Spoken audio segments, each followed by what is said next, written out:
Diem itu emas. Kalimat yang sering banget dikutip tapi paling jarang dipraktekin. Banyak orang cerdik, pandai, pinter, ngomong apalagi kalau giliran nyeramain orang lain. Mereka tuh jago speak up, jago nasehatin, jago tampil bijak seakan hidupnya penuh hikmah. Tapi ironisnya, kebanyakan justru gagal total dalam satu kemampuan paling dasar. Jadi pendengar yang baik. Karena buat sebagian orang, kata-kata itu lebih penting daripada memahami. Padahal jauh sebelum media sosial, sebelum podcast motivasi, sebelum orang hobi ngasih wejangan tanpa diminta, ada seorang pemikir yang udah ngerti pentingnya berpikir sebelum berbicara. Aristoteles.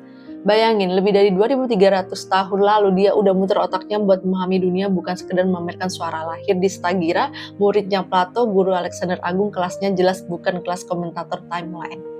Aristoteles tuh nggak cuma jago ngomong, dia juga mendengar dunia, logika, etika, politik, biologi, metafisika, semuanya. Dia pelajari dengan rasa ingin tahu yang rakus. Dia nggak berhenti di satu bidang lalu merasa paling benar.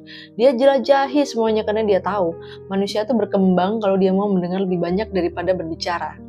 Semangat ingin tahunya ngajarin satu hal, kalau mau ngerti dunia, jangan cuma sibuk menyuarakan pikiran, tapi juga berani menerima apa yang dunia sampaikan. Dan itu hanya mungkin kalau kita bisa diam sejenak. Warisan Aristoteles itu jelas, pikir kritis, hidup berbudi, cari kebenaran dan kontribusi, bukan cuma komentar.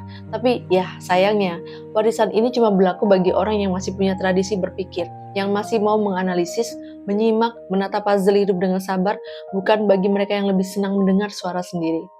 Karena pada akhirnya, diam itu emas, bukan sekedar pepatah, itu tamparan halus, tanda bahwa ada waktunya kita harus berhenti ngoceh. Mulai mendengar, dan kalau perlu belajar ulang jadi manusia yang berpikir sebelum berbicara. Sisanya, ya cuma keramaian yang suka kedengaran pintar, tapi miskin makna.